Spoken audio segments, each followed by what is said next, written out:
Hey guys, it's QuickyBaby and welcome back to World of Tanks, and this time we've got the pleasure of watching GamerTG playing in the Tier 10 Soviet tank destroyer, the Object 263. Now this is a peculiar vehicle for a variety of reasons. Number one, pretty mediocre lower plate armor, 150, awful side armor, terrible rear armor, and it is basically like a basket that artillery try and land one in to slam dunk it and pretty much one-shot this Tier 10 tank. So having that open roof does make it very vulnerable to high explosive rounds, but it does have a variety of things going for it. Number one, 250mm of upper hull armor, well-anchored superstructure armor here, and 250mm over the gun shield, making this thing, unless you can hit the lower plate, absolutely awesome, unless of course they load some premium rounds and shoot at that flat gun plate.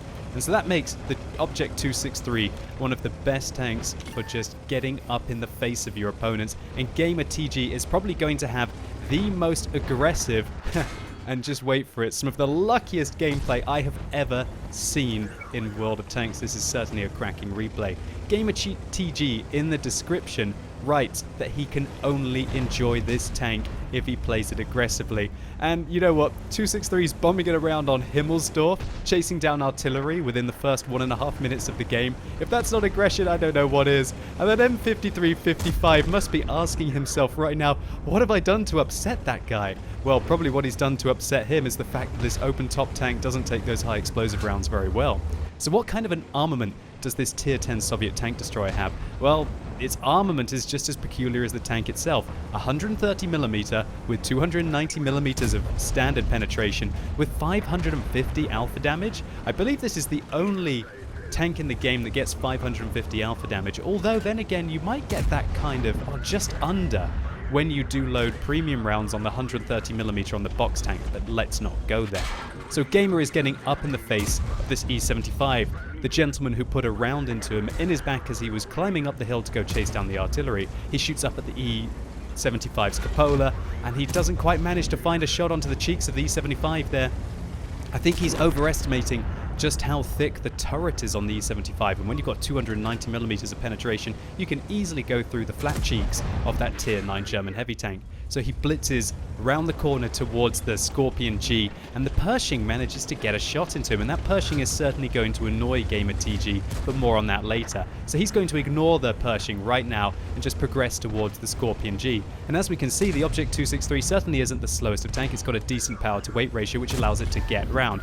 He shoots the Schwarzpanzer 58, the Black Mutz on the enemy team, sets him on fire, and then finishes him off by ramming him with the final fire tick, and then puts one into the Scorpion G, finishing that tank off as well. How absolutely ludicrous. Did he just one-shot a Tier 8 German premium tank? Now he's aiming one in at the T-30. Will he fire the blind shot in? Yes, he does, shutting down the T-30 on the enemy team. Holy moly. GamerTG is on quite a roll this game.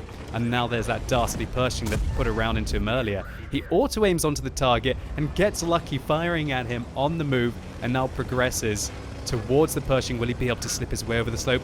One of the worst things about the 263 is if he hits the tracks, it's going to be a disaster, but he puts another round in.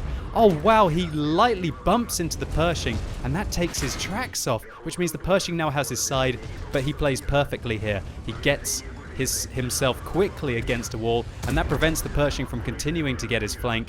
And with 2 repair kits on this vehicle, GamerTG obviously likes to maintain his mobility, and he has to. His whole team has wilted away now, and it's him and a Jagdpanzer E100 against 6 tanks on the enemy team. A devastating 621 alpha damage shell there into the AMX 1390. The TVP is focusing on that Jägeru. Hopefully the TVP will run out of ammunition, and Gamer decides to take down the light tank first. The TVP tracks Gamer. He doesn't have any repair kits left, and the TVP rams him, I guess trying to take his tracks off. Oh, Gamer misses the Batchat right now. Gamer just runs out of luck. Or does he? As the Batchat bounces a shell, now down to 112 hit points, finishes off the Batchat, but the TVP, that's a fast auto-loading and also reloading Czechoslovakian medium tank. Oh no, he's got his side. He bounces 1. He bounces 2. He bounces 3. He puts one into the TVP, tracking him in place and rams him a little bit for good measure. And the TVP panics his 4th shot as well, trying to shoot towards the hatch there. In fact, shooting at one of the thickest armored plates probably in the game on the superstructure of this Object 263, and GamerTG miraculously gets his way out of trouble there against two auto-loading medium tanks, which are generally the bane of vehicles such as this. However, Gamer's not done yet. He's still got to take down 3 more remaining tanks, and the IS-3 hits the tracks. A little lucky there.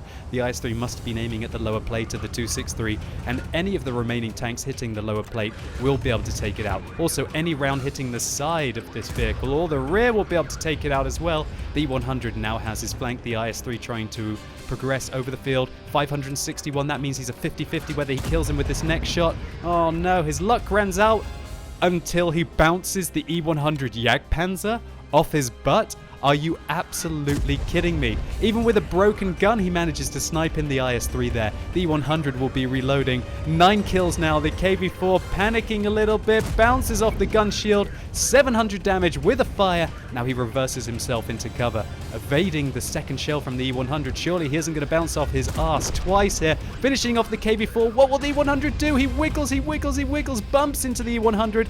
470 hit points means that now, with the final shot of the game, and 6 minutes in, GamerTG takes down one of the most ludicrous tier 10 rounds of World of Tanks I have ever seen.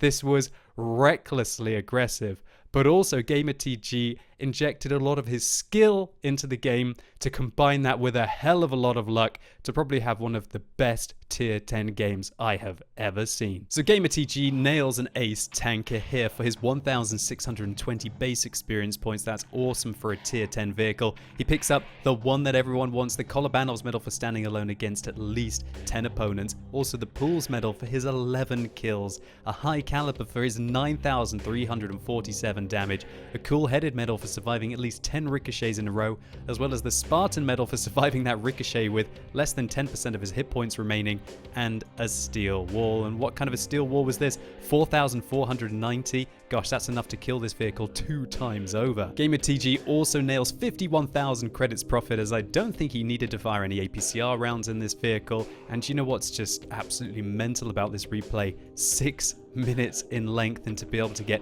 all of this damage, all of this experience, all of these kills in a tier 10 tank, it's just utterly crazy. But as GamerTG says, I like to play this tank aggressively, otherwise I just can't enjoy it. So GamerTG, congratulations to you on this utterly reckless yet skillful yet hella lucky replay that combined into an amazing video. So GamerTG, thank you so much for uploading this on What Replays. It was just an incredible combination of aggression, skill, and a hell of a lot of luck, making one of the most insane replays that I have ever seen, and I've watched quite a few. And so hopefully you enjoyed this video. If you did, please consider giving it a like. It really helps the channel out. And let me know in the comments down below, what are your favorite tanks to just go crazy in? Personally, for me, I think it's got to be the Object 430. And as always, thank you so much for watching. You've been epic, and hopefully I'll see you soon.